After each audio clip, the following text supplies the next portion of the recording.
So my dog passed away recently, and I honestly think he might be haunting me. He always did this thing where he'd scratch on my door when he wanted to come in, and I've still been hearing it. Anyways, I just wanted to share that with you guys, but no need to worry. He's really nice. So yeah, I've got a couple scary stories to read you guys today. Let's go ahead and get right into it. The first story today is from r/nosleep from user MotherTaylor511. It's called I Don't Have a Husband.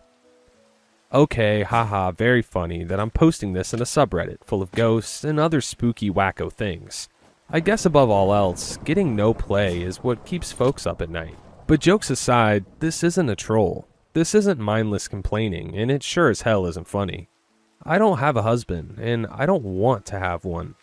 I think it'd be helpful to note that I'm not a fan of romance. I mean, I can see why people like it. I'm not exempt from the majority that swoons at rom-coms, and I've had my fair share of, "aw, he's cute" moments.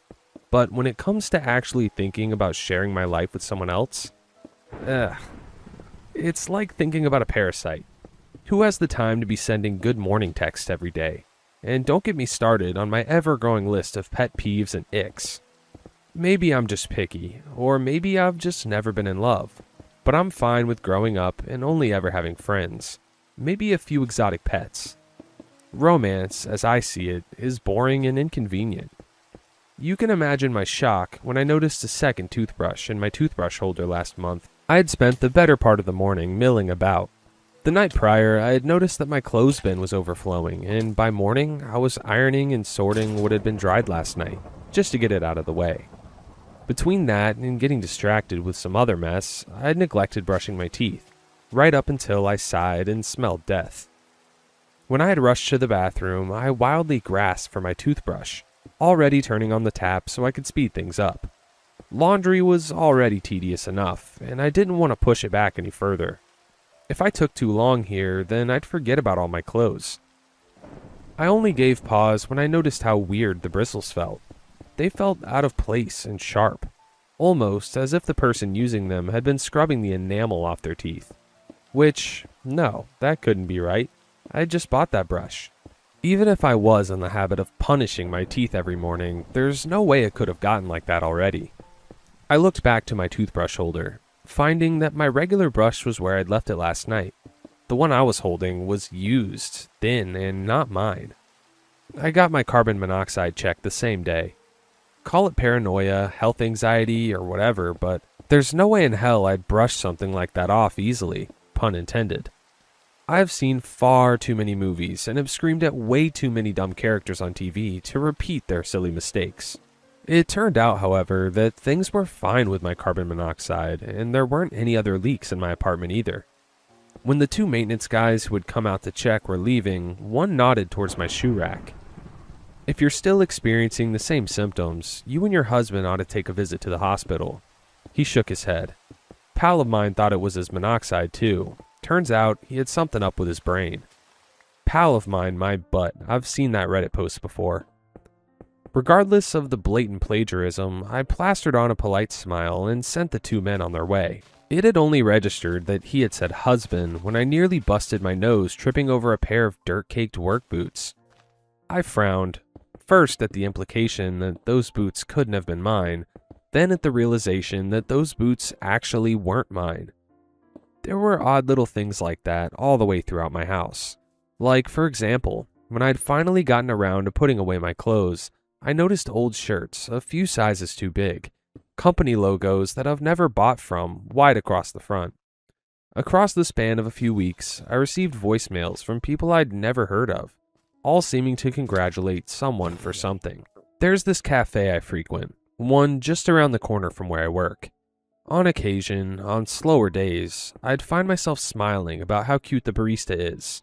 Not exactly a crush, far from it actually, but there are days where you need to seriously romanticize life or you'll die from how boring things are. That's all my coffee shop visits had really been, just grabbing an Americano and sighing about the dreamy dude at the counter I knew nothing about. He was gone. I guess it could have just been a sudden quitting. There one day and gone the next sort of thing. But it was weird how his coworkers acted like he hadn't been there in the first place. When I had gathered the courage to ask, at the risk of looking like a total creep, The girl behind the counter gave me a confused smile. A guy?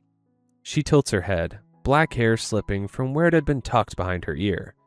I nod. He's usually here around this time. You know, brown hair, glasses. She still looks confused, and I continue, getting desperate. He's tall, too. Cute in the face? So much for not sounding like a creep. Fortunately, the girl gives a small laugh. Huh, I wish we had someone like that working here. Another one of the baristas, walking past, gives a small hey-o when she says that, and the girl smiles again. Sorry, maybe you've got the wrong place? Yeah, probably. Sorry. I mumble, taking the drink I had ordered from the end of the counter and pushing open the door. Home had begun to smell different. I imagine it's like when a baby deer comes back to its mom, smelling human. I couldn't recognize my place as my own anymore. It was when I found boxers laying around that I officially totally lost it. Within the hour, I had left the house, opting to instead go to the library and turn to good old Dr. Google with my symptoms. Aside from the carbon monoxide, there were a few old posts where it turned out a person had DID, or were experiencing these funky lapses in neural transmissions. All the medical jargon was making my head spin, and hopelessly, I logged off the computer I'd been using, settling down in the driver's seat of my car and adjusting it closer to the wheel. So long as I was away from home, I could lie to myself. I could tell myself that I've just been stressed lately. I could tell myself that what I was experiencing was simply the result of burnout, just as long as I wasn't home.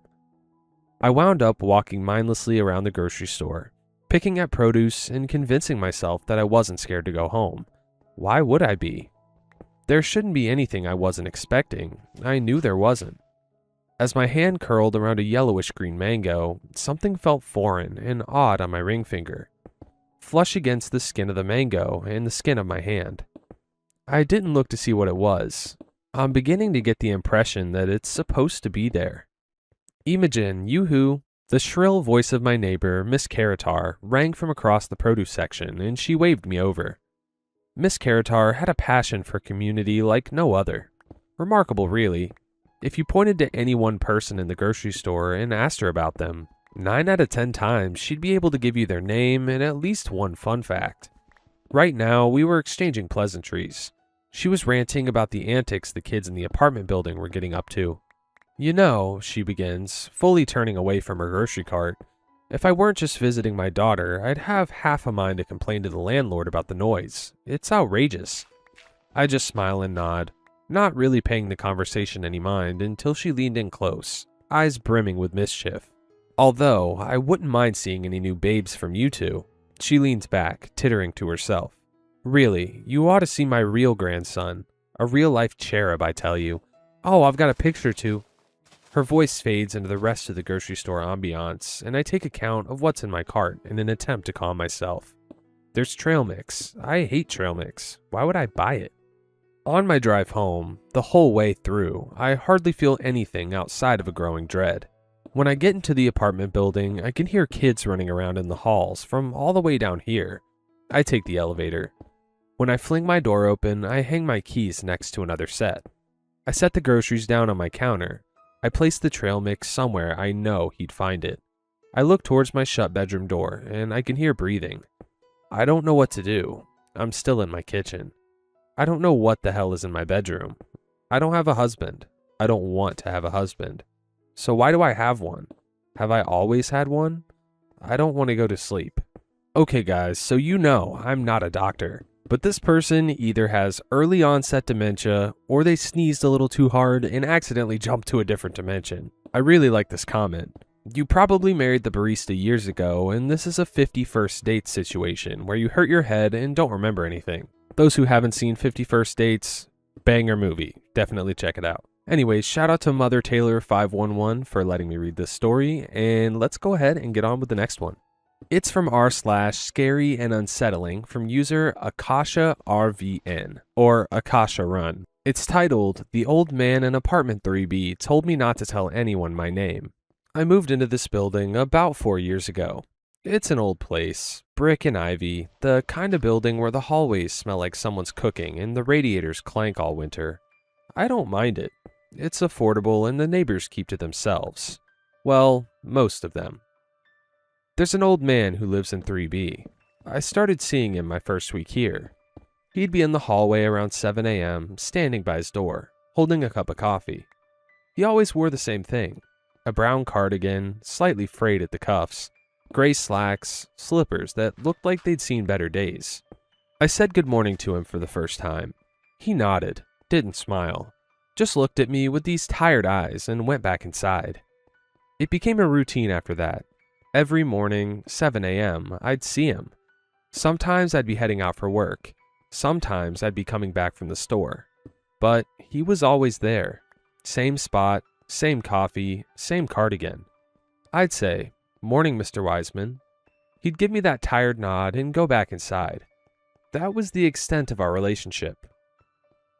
I never thought much about it. He was just the old man in 3B. Part of the building's background, like the creaky elevator or the leaky faucet in the basement laundry room. Last week, I ran into someone new in the hallway. A young guy, early 20s. He was carrying boxes, fumbling with a set of keys. New tenant. I helped him with the door.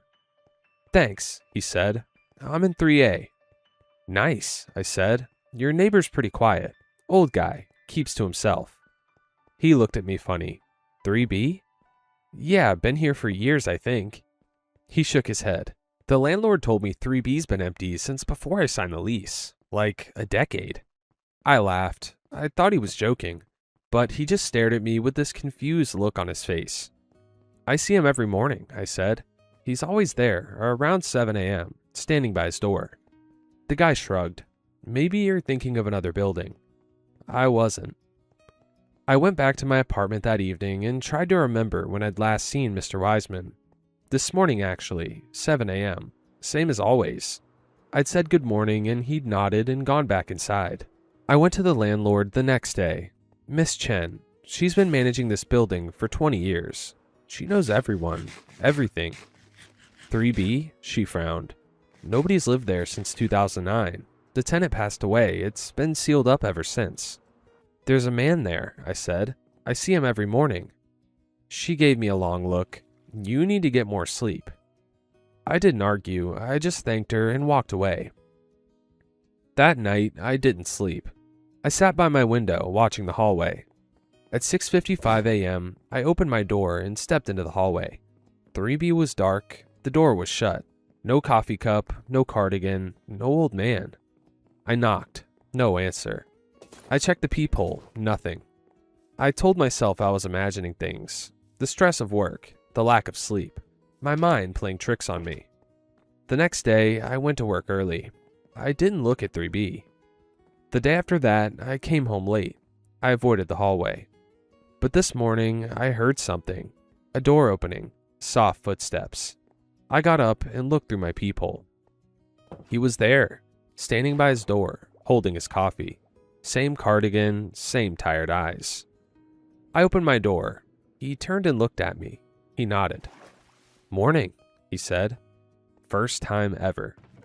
Then, "You've been asking about me." He went back inside. The door clicked shut. I stood in the hallway for a long time. I didn't know what to do. I went downstairs to the lobby. Miss Chen was at her desk. 3B, I said. I saw him again. She looked up from her paperwork, and her face went pale. "Don't talk about 3B, she said quietly. "Just don't." "Why? Who lives there?" She didn't answer. She just shook her head. That's when the woman from 3C came down the stairs. The one with the small dog. She must have heard us. She stopped and looked at me. "Everyone sees him," she said. "We all do." "How long has he been there?" I asked. She shrugged. "Since I moved in, 8 years ago." I nodded. That made sense. He'd been there before me. Then she added, "No, actually, I think it started after you moved in." I stared at her. "What do you mean?" She frowned. "I don't know. I just don't remember seeing him before you arrived, and I've been here longer." "How long?" I asked. "How long has he been there?" She looked confused. "There?" "Mr. Wiseman, the man in 3B. She stared at me for several seconds. "Nobody knows his name." Then she walked away. I don't know what that means. I don't know who he is. I don't know why he's there, but I know one thing. I wasn't the only one who saw him, but I was the only one who knew his name, and I don't know where I got it from. The next morning, I opened my door at 7 a.m. He wasn't standing outside 3B, he was standing outside my door. Same coffee, same cardigan, same tired eyes. He nodded at me. "Morning," he said. "Morning," I managed. He looked tired, more tired than usual. "Don't tell anyone yours," he said. Then he went back inside. I stood there for a long time. I watched him unlock the door. I watched him step into 3B. I watched the door close. Then I looked down at the key in my hand. Apartment 3B. I stared at it. The brass was worn smooth. Old. Much older than the keys I'd gotten from Miss Chen 4 years ago. I reached into my pocket. My apartment key was gone. Only the 3B key remained. I don't remember dropping mine. I don't remember picking this one up. But that's not the part that scares me. The part that scares me is that when I looked up at the door to 3B, I knew exactly what was on the other side. Not guessed, knew. The layout, the furniture, the smell. The old radio beside the window. The half-finished crossword puzzle on the kitchen table. The brown cardigan hanging on the back of the chair. I've never been inside 3B. At least I don't think I have. The next morning, I woke up before my alarm, 6:58. I don't usually drink coffee, but I found myself making a cup anyway. At exactly 7, there was a knock at my door. When I opened it, nobody was there. Just the woman from 3C walking her dog. She stopped, looked at me, then looked at the coffee in my hand. Her face went white. "Oh," she whispered. Then she smiled sadly, the same way people smile when they recognize someone they haven't seen in years. "Good morning, Mr. Wiseman." I started to tell her she was mistaken. Then I noticed the dog. It wasn't growling. It wasn't afraid. It was staring past me, at the hallway behind me. Its tail was wagging, like it was happy to see someone. I turned around. The hallway was empty, except for a man standing outside 3B, holding a cup of coffee, wearing a brown cardigan, watching me. The woman from 3C frowned. "That's strange." "What?" She looked at the man by 3B, then back at me. Her expression changed. "No." She took a step back. "There were 2. "What do you mean?" She didn't answer. She just looked past me, at my apartment door. Slowly, she raised a shaking finger. "The other one is still inside." Behind me, a coffee cup clinked against the kitchen counter. I don't drink coffee. Not yet. Okay, that one was very creepy. So the OP is slowly becoming Mr. Wiseman, one habit at a time. So apartment 3B is cursed, I guess? And Mr. Wiseman tells the OP, "Don't tell anyone your name." So I guess if the current Mr. Wiseman figures out your name, you turn into the new Mr. Wiseman, and it's just a never-ending curse. That's creepy. Anyways, shout out to Akasha, the author. Thank you so much for letting me read your story. Anyways, let's go ahead and get on with the next one. The next one's from r/nosleep from user ZH0901, and it's called The Closing Shift. The last thing Mia said before leaving me alone in the old station was, "Keep your keys on you." I laughed because I thought she was joking. I'd only been working at the place for 13 days. It was a horror-themed escape room built inside a disused underground station. The kind of job that sounded fake when you tried to explain it to people. My friends thought it was cool. I thought it was perfect. I loved horror, needed the money, and didn't mind working somewhere that permanently smelt of dust, damp concrete, and old metal. The company had done a decent job remodeling the place. The ticket hall was now the reception. The old staff rooms had been turned into offices and storage cupboards. The platforms and tunnels had been split into escape rooms with names like the Blackout, Last Train, and the Shelter. Still, no matter how many fake cobwebs they hung or plastic skulls they screwed into the walls, you could always tell what the building used to be. On my first shift, the manager asked how long I thought I'd last. "Until I get fired, probably." I hesitated, not wanting to say the wrong thing. He smiled at that, but not like it was funny. Most people say that. Everyone who worked there was a little strange, but that was to be expected at a place like this. So when my coworkers said weird, creepy things, I assumed they were just trying to scare me in their own deadpan sort of way. On my third shift, Josh told me not to go into the shelter after 11. Why? I asked, glancing up from the stack of clue cards I'd been told to sort. He shrugged, like I'd asked where we kept the spare pins. It gets cold. It's an underground station. Everything gets cold. No, he said, not like that. I waited for him to laugh. He didn't. A few days later, Mia was showing me how to reset last train after a group had finished. She walked me through the padlocks, the hidden compartment beneath one of the seats, the fake blood capsule we had to replace if someone triggered the wrong clue. Then, just as we were leaving, one of the old ticket windows slammed shut behind us. I jumped. Mia didn't even flinch. If the windows close on their own, ignore it, she said. I stared at her. That happens often? Only when it's busy. I laughed, because again, I thought I was supposed to. Nobody else ever did. My first closing shift alone was on a Wednesday. Wednesdays were usually quiet. We'd get a couple of groups after work, and maybe a birthday booking if we were unlucky. Nothing like the weekends, when the place was filled with drunk office workers and teenagers trying to prove they weren't scared. That evening, there were only 2 groups booked in. One was already halfway through the last train, and the other had just gone into the blackout. The reception area was empty except for me and Mia, who was leaning against the front desk with her coat already on, running through the closing procedure for the 3rd time. Reset the rooms once the last group leaves, she said, counting the steps off on her fingers. Check the toilets, turn off all the lights, lock the front door from the inside before you cash up, just in case anyone tries to wander in late. I nodded, trying to look more confident than I felt. "And the shelter?" she asked expectantly. "Locked before 11, I said. "Good." She held my gaze a little too long. I smiled awkwardly. "Because it gets cold?" Mia didn't smile back. "Because it gets cold," she said firmly. Then she reached across the desk and tapped the keys clipped to my belt loop. "Ignore the strange noises. Don't go looking for anything after close, and keep your keys on you." I laughed under my breath. You all really commit to the bit. Mia picked up her bag from behind the desk. "Yeah," she said, walking towards the door. "That's what everyone says."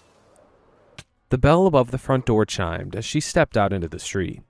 For a moment, I watched her through the glass as she pulled her hood up against the rain. Then she turned back and mouthed something. I couldn't hear her, but I didn't need to. "Keep your keys on you." For the first hour, everything was normal. The last group of the night were making their way through the blackout, which meant I had nothing to do except wait for them to finish. I sat behind reception, catching up on some university work on my laptop, occasionally glancing up at the CCTV monitors opposite me. Every room was exactly as it should be.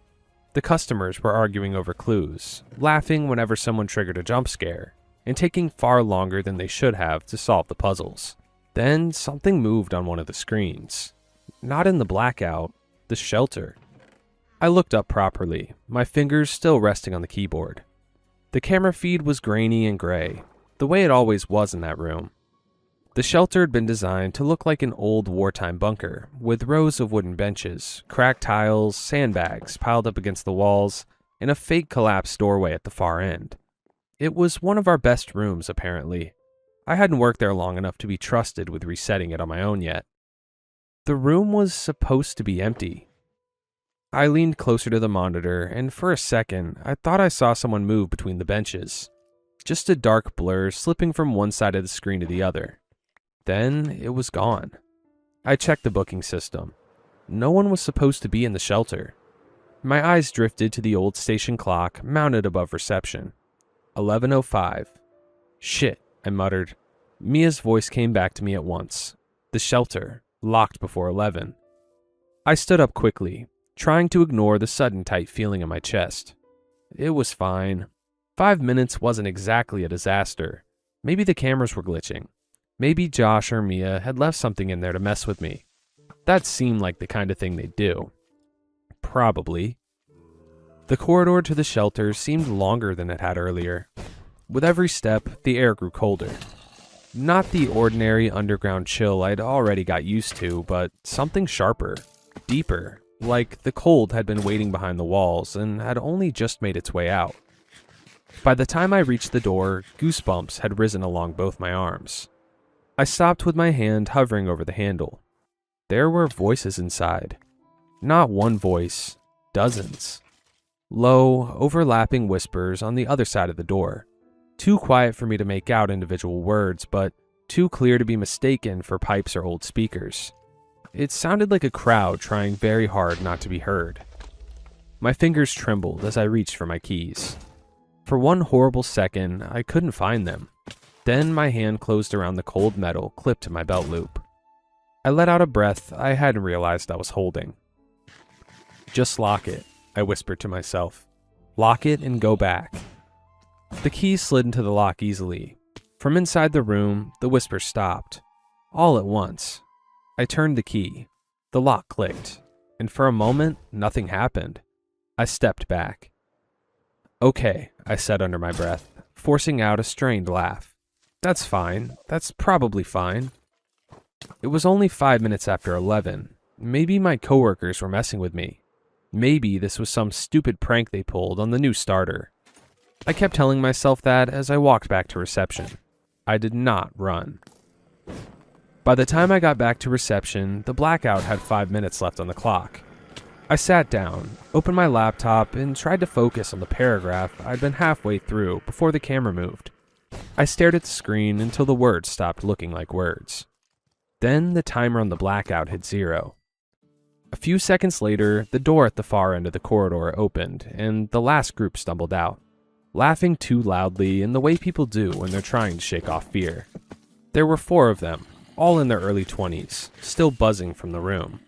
One girl was clutching her friend's sleeve, insisting she hadn't screamed that loudly. Another was accusing the tallest guy of hiding behind her during the final blackout. "You absolutely shoved me forward," she said, poking him in the arm. "I was protecting you. You were using me as a human shield." I forced a smile as they came over to collect their phones and bags from the lockers. "Good room?" I asked. "Yeah, it was sick," the tallest guy said, still grinning. "Proper scary."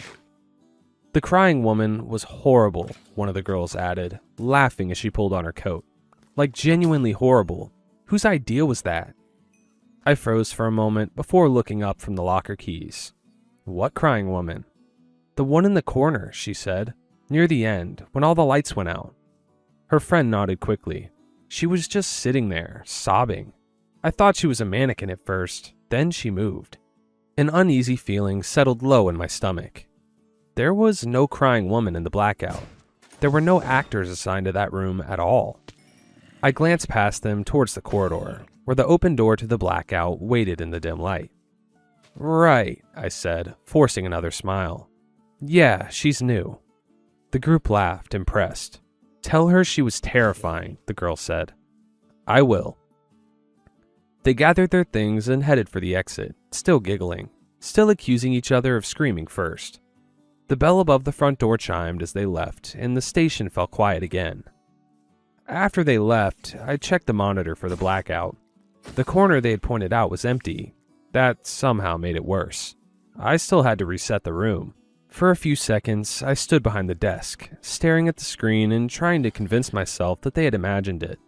The lights in the blackout were dim by design. Half the room was hidden in the shadows. It was probably just a coat or a prop, or one of them winding me up because they knew I was new. Probably. I picked up the reset checklist from the desk and reached for my keys. They were still clipped to my belt loop. I checked twice before walking down the corridor. Resetting the blackout went fine. Was I a little paranoid? Maybe. I checked behind the curtains more than I needed to. I turned around every time the old flooring creaked. Once, I caught my own reflection in the cracked mirror beside the fake fireplace and nearly dropped the prop lantern I was holding. But nothing happened. No crying woman, no strange figures in the corner, no whispers pressed against my ear. By the time I finished resetting the final lock and ticking everything off the checklist, I'd almost managed to convince myself that the whole thing was just my imagination. The customers had probably mistaken a coat for a person. The movement on the shelter camera was probably a glitch. The whispering had probably been old pipes, or speakers, or the sound bleeding through from the blackout. I was halfway back to reception, ready to start cashing up and get out of here, when the front doorbell chimed. I stopped. A second later, I heard footsteps, heavy boots on tile. My stomach dropped as I remembered Mia's closing instructions. Lock the front door from the inside before you cash up. I'd forgotten. Sorry, I called, hurrying the rest of the way down the corridor. We're closed. The words died in my throat. The reception was empty. The front door was shut. The street outside was dark and wet, rain shining beneath the orange glow of the street lights. No one stood on the pavement. No one waited by the desk. No one had just walked in. I stared at the door for a few seconds, listening. Nothing. I forced out a shaky laugh and rubbed both hands over my face. Brilliant, I muttered. I'm actually losing it. I reached for the keys clipped to my belt loop. My fingers found nothing. For a moment, I just stood there, patting the same empty patch of fabric like they might appear if I checked enough times. Then, the panic hit. I checked my pockets, my hoodie, my bag, the desk, under the chair, beside the lockers. I walked the corridor back towards the blackout, scanning the floor, trying to remember the last time I'd felt them against my hip. They had been there. I knew they had been there. I checked twice before resetting the room. Come on, I whispered. Come on, come on, come on. I was passing the shelter when the temperature dropped. It wasn't gradual this time. The cold rushed out from under the door, biting through my clothes and raising every hair on my arms. The lights above me flickered once, then steadied. And behind me, very softly, something jingled. My keys. I turned around. A little girl stood at the end of the corridor. She couldn't have been more than 7 or 8. Her dress looked old, the fabric gray and shapeless with dirt, and in one hand she held a worn teddy bear by its leg. In the other, she held my keys. She was pale in a way no living person should be pale. Not just white, but washed out, like someone had drained all the color from her and left only the shape behind. She looked straight at me. Then she lifted the keys and jingled them once. Mom said you can open the door, she said. My mouth went dry. Behind her, something moved in the darkness. Not one thing, many. Shapes gathered in the corridor behind the girl, pressed close together in the gloom. Men in long coats, women with scarves tied around their heads, children clutching sleeves, faces gray with dust, eyes wide and waiting. The whispering started again, only this time I could make out the words. Open it, please, let us out. The air's gone. The little girl took one step towards me. Mom said you have the keys. Something inside me broke. I ran. I didn't think about the cash. I didn't think about the lights. I didn't think about the front door, or the alarm, or the fact that I was probably getting fired. I grabbed my bag from behind the desk and shoved through the front door so hard the bell above it screamed. The last thing I heard before I reached the street was the sound of my keys jingling behind me. Not chasing, sobbing. I never went back. I didn't answer Mia's calls. I didn't reply to Josh's texts. I blocked the work group chat before anyone could ask me to explain why I'd left the front door open and the alarm unset. But Mia sent me one message before I blocked her. It was a photo of the rota. My name had been crossed out in red pen. Beside it, in Mia's neat handwriting, she had written, 13 days, longer than most. Okay, so the rules were very simple and very clear, and this person kind of broke a lot of them. But to be fair, the people that worked there already could have been like, hey, yeah, so we're not joking with you. We don't know why you're laughing. This is really bad. Don't break these rules. It almost makes me think that Mia and the others are, ghosts or whatever too. So I guess moral of the story is follow the rules at your new job or at work. Unless they're dumb rules, then break them. I don't care. The next story is from r/NoSleep from user Hot Singles in Your Area. I rented an apartment for dirt cheap, but it came with a strange clause. I had to move to the West Coast about a year ago for work. I had heard about how awful the situation was with rent and all, but I hadn't given it much thought until I actually had to start looking for apartments. Pardon my language, but it's freaking ridiculous. My job requires a graduate degree, and the rent alone in some of these places is more than I make in an entire month. Then you factor in food and whatever else, which is also expensive as hell. And the whole thing's messed up. I'd basically resign myself to a diet of rice and beans, maybe one chocolate bar a month if I was feeling particularly extravagant. I'm one of those guys that can sleep on airplanes, so if the place I found didn't have enough space for a bed, I was totally fine with just sleeping inside a closet or something. Anyway, point is, I was ready to suffer. And yet, in my moment of desperation, a light appeared in the darkness. A light in the form of a Craigslist ad. I couldn't believe it when I saw it. A listing with a rent of just $200 a month. From the photos, it was clear that the place was far more luxurious than anything else in my price range. There was a bathroom, there was a kitchen, there was even a balcony. You see something like that, your first assumption is that it's a scam. But when you're in a situation like mine, you've got to take any chance you can get. I contacted the person that had posted the listing and told him that I was interested in seeing the place. I also threw in some of my background, explained that I lived on the other side of the country but was currently in the area searching for an apartment due to work. Basically tried to come off as slightly desperate and also a bit pitiful. I got a response less than a minute later asking if I could come to the apartment for a tour. Naturally, I said yes. There were a lot of people at the apartment building for the same reason as me, so they had this whole system set up with numbered tickets like it was the freaking DMV. I had to wait for about an hour, but when it was my turn, I was directed into the apartment, where I was greeted by a large man who introduced himself as the landlord. The place looked exactly like the photos, and I had to confirm a few times that the price of rent I'd seen online was the actual, factual rent that I'd be paying. The landlord seemed almost amused by my disbelief. There was, however, a single caveat, he explained. A reason why it was possible to offer such a nice apartment for such an impossibly low price. Micro-tenancy is what he called it, a new system that we're trying out. While I would be the primary occupant of the apartment, it would be possible for other people to pay to rent out smaller portions of the place for a short period of time.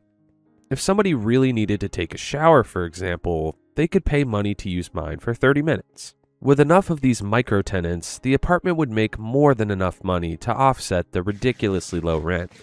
Basically, the whole deal was mutually beneficial.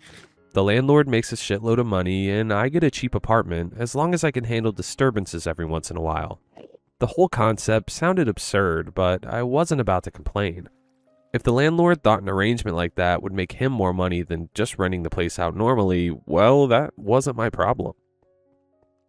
I told the landlord that his idea was brilliant and that I was more than happy to share the apartment with others. After recording some of my personal information and asking a few questions, the landlord told me that he'd get in touch if I was selected as the primary tenant. Well, I spent the rest of the day dawdling around, touring other apartments, all of them demanding at least 20 times the money for a quarter of the space I'd get from the place with the micro-tenancy deal. I told myself that considering the sheer number of applicants, I needed to face reality and accept that I was probably going to have to settle with one of these shitty Chinatown apartments where the shower head is directly above the toilet. And yet, that very next morning, I received the call I'd been waiting for. The landlord, it seemed, had been particularly impressed when he'd met me. The moment he shook my hand, he knew I'd be the perfect fit for the place, is essentially what he said.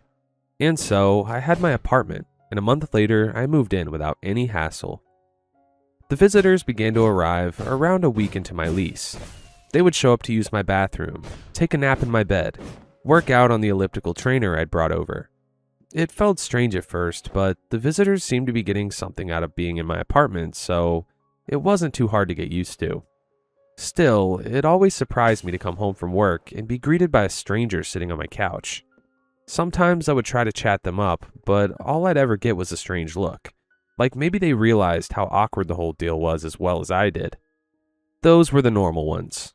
As the months passed, the number of visitors grew, and for some of them, it was difficult to figure out what exactly they were doing in my apartment.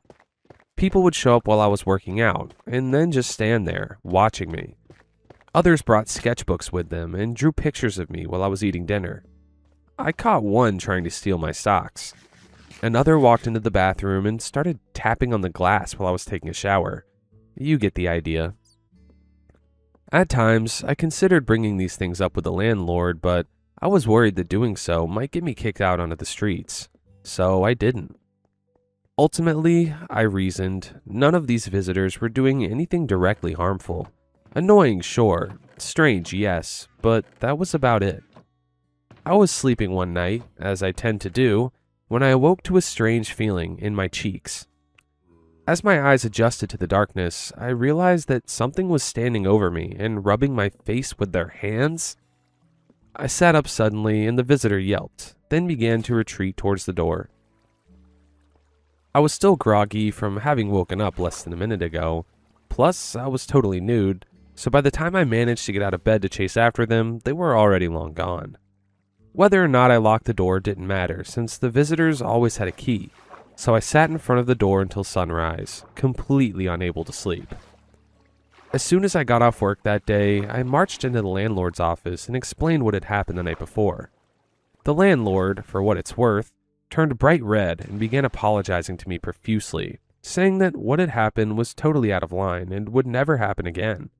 He even offered to give me a 50% discount on the rent for the month, which wasn't that significant considering how little I was already paying, but I suppose $100 is $100.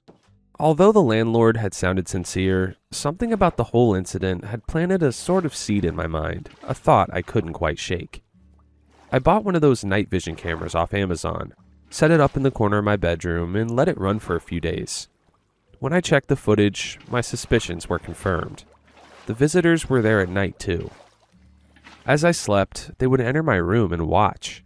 Nothing more, just stand there and watch, sometimes for hours at a time. I tried to ignore it, tried to tell myself that whatever these people were doing, it was all totally harmless. Reminded myself that I was only paying 200 buckarooskies a month for rent. That night, I just laid in bed, pretending to sleep. But in reality, I was listening very carefully. Around 2 a.m. I heard it, the door unlocking as the first visitor of the night arrived. I heard them shuffling towards me and then stop. I heard the door again, more shuffling, more and more of them crowding into my room. At some point, I finally snapped, rent be damned. I leapt out of the bed and shoved my way over to the door, blocking the way out. When I flipped on the lights, I was greeted by the stares of 10 or so strangers. None of them moved or made a sound. I addressed the crowd with a hearty, "What the hell are you guys doing here?" hoping that I might sound intimidating despite only being 5'9". None of them so much as flinched. It was then that I noticed something peculiar.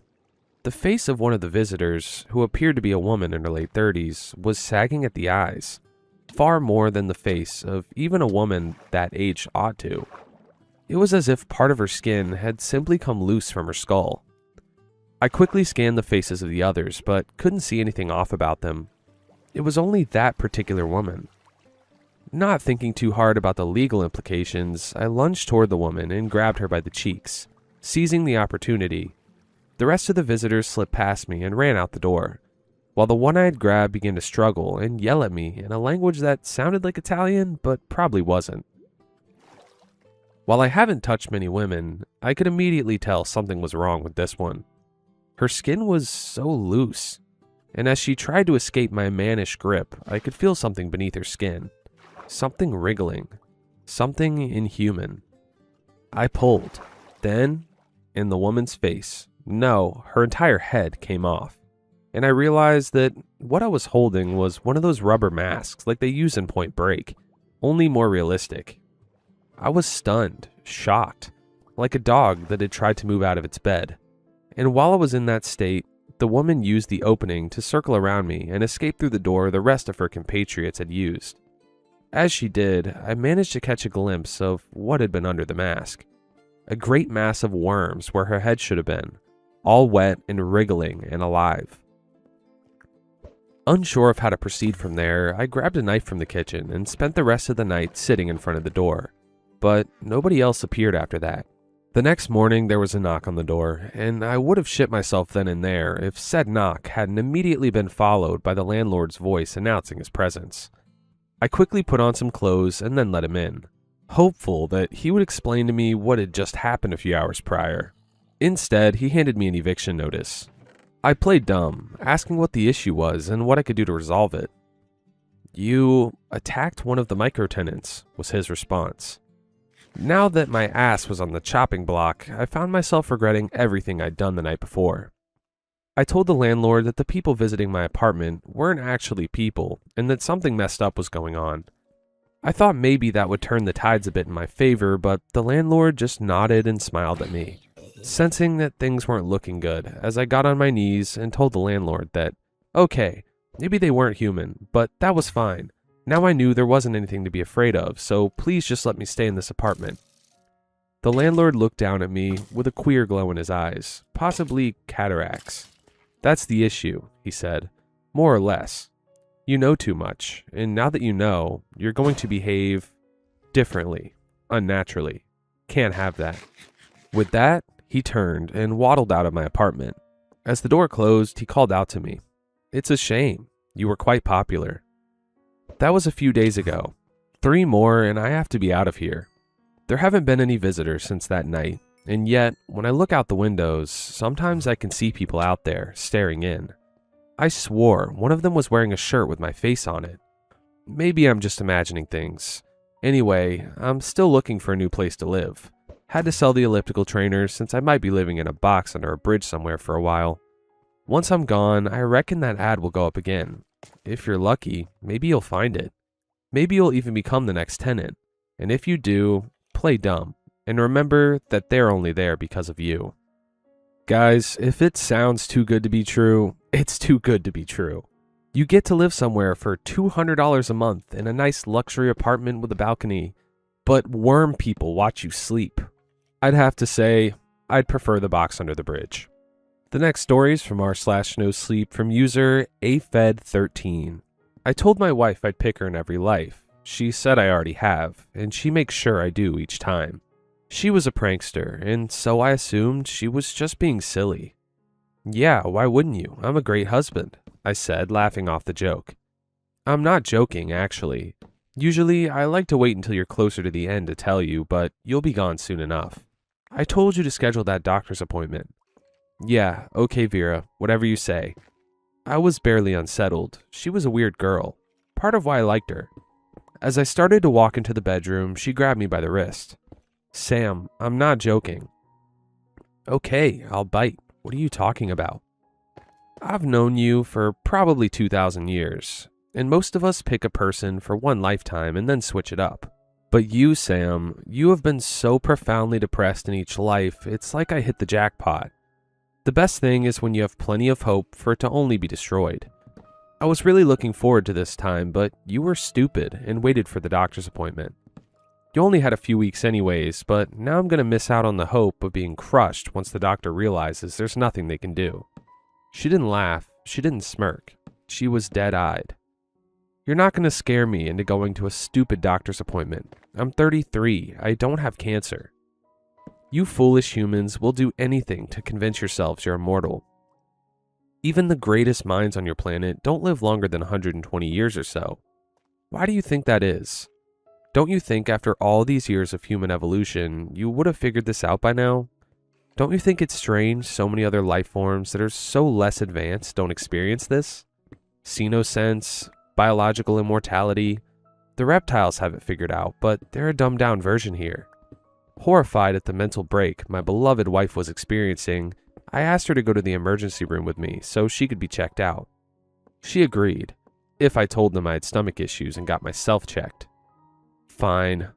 She was nervous about my results, and this is her insane way of trying to get me to go to the doctors before my next physical. I went to the hospital with her. She was released after a few hours. I'm now on palliative care. I'm 33 years old, and I have stage 4 colon cancer. "Vera, how did you know?"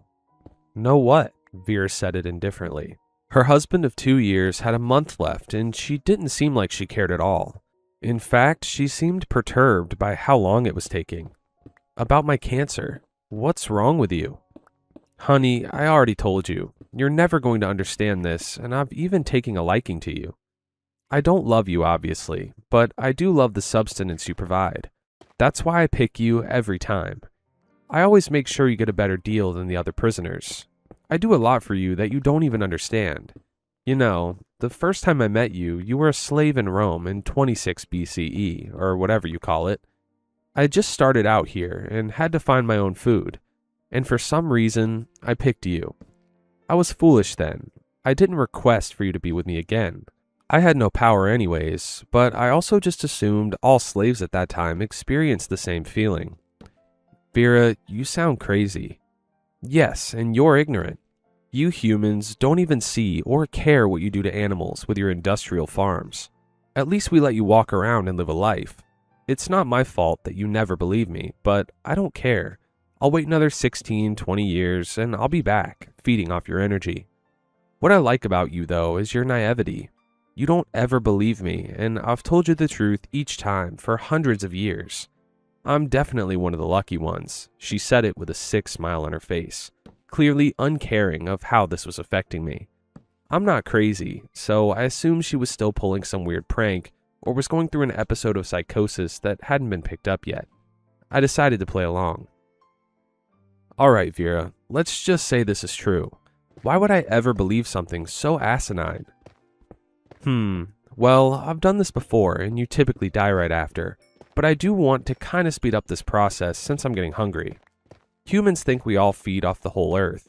That would be nice, but that's not a luxury my species has. It's very much eat or be eaten with us. Before I could say a word, she continued. Think of the known universe to you humans as the United States. The Milky Way is essentially 7 Mile in Detroit. One of the worst places you could find yourself. Well, me and my species are here for at least the next 10,000 years until we can gain enough energy to move on. The Andromeda is essentially Gary, Indiana. There aren't nice neighborhoods for hundreds of thousands of light years. You see, in this part of the universe that you know, you essentially live in a prison. You deserve to be here, so I can't feel bad. Who knows what you did? All I know is you provide a supreme amount of low vibrational energy. Unfortunately, my species is very much still second-class citizens. Racism spans the cosmos, believe it or not. Anyways, that's why you and every human being on Earth are here, and you idiots choose to go right into the light. Even after I tell you all this, I can guarantee you still will, because you've already done it hundreds of times. I've been your best friend. I've been your daughter. I've been your husband, your father, your wife, your favorite uncle. Each time you listened to me and went into the light, like a moth to a flame. I would feel worse if you eventually figured it out, but you haven't, and so I continue to feed. Mouth agape, I didn't have words to speak. I still assumed she was having a mental break, but the lore she created was perplexing. Before I could respond, she stopped me with a single wave of her finger, and then she did something unimaginable. Right before me, in my literal deathbed, she transformed. It wasn't as showy as you'd think, and while I have trouble remembering all of it, I need to write this down. She became a being of pure light, vaguely reptilian and bright green, almost radioactive and about 7 or 8 feet tall. At the same moment, time seemed to stop. No beeping of machines keeping me comfortable, no cable TV playing in the background, nothing. Her eyes weren't eyes, they were voids. Voids of darkness that would make the Vanta black paint look white. It was the most horrifying thing I had ever seen. I could barely hear or understand her when she transformed back to a human, but I'll never forget what I saw. After that, she left, as I started to code. A plethora of doctors and nurses rushed in, asking for a cart to crash or something, and suddenly I was in total darkness. Not even close to the darkness of her eyes, but dark beyond anything I'd seen on Earth. I saw a distant light, and Vera was there to guide me. "It's okay, Sam. It's time for you to go. Go into the light." I stopped and thought for a minute. Then I told her my decision. "I'm not going, Vera, or whoever you are." She muttered something frustratingly in a language I didn't understand, and I could tell she was transforming into her horrific form again. Suddenly, I woke up in my hospital bed. I asked the doctor where my wife was, and he said she hadn't come to visit me yet, still in the psych unit downstairs. Was anything I saw real? Is any of this real? I want to believe it's all in my head. The chemo and Dilaudid acting up. anything to blame mental fallacies before accepting what she said. That's why I had to post this. The longer I think of it, the more I think it was a dream brought on by the fear of death. The only thing that terrifies me is when the nurse came in to change my ice chips. Looks like you spit up or something in your cup. Did you eat any snakes lately? She said with a lighthearted laugh. No, why? Well, I'm from Georgia, so it's not uncommon. I've just never seen a snake shed its skin in such a public place up here in New Hampshire. As she pointed the cup towards me, I gasped, because I know there are no bright green snakes in New Hampshire. Alright, good to know. Earth is just a prison, and we're all just cattle for the slaughter, or whatever the saying is. You know, at least we taste good, I guess. Our low vibrational energy is delicious, apparently. But seriously, if someone came to me and told me this, that I was just, here to be eaten, and that my energy tasted good, I'm gonna believe them. Like, maybe get a mental checkup, but I'm still 100%. I'm gonna believe you. Anyways, that's all the scary Reddit stories and Minecraft I have for you today. If you guys enjoyed this video, don't forget to drop a like and subscribe. And yeah, I'll see you guys later. Thanks for watching. Peace.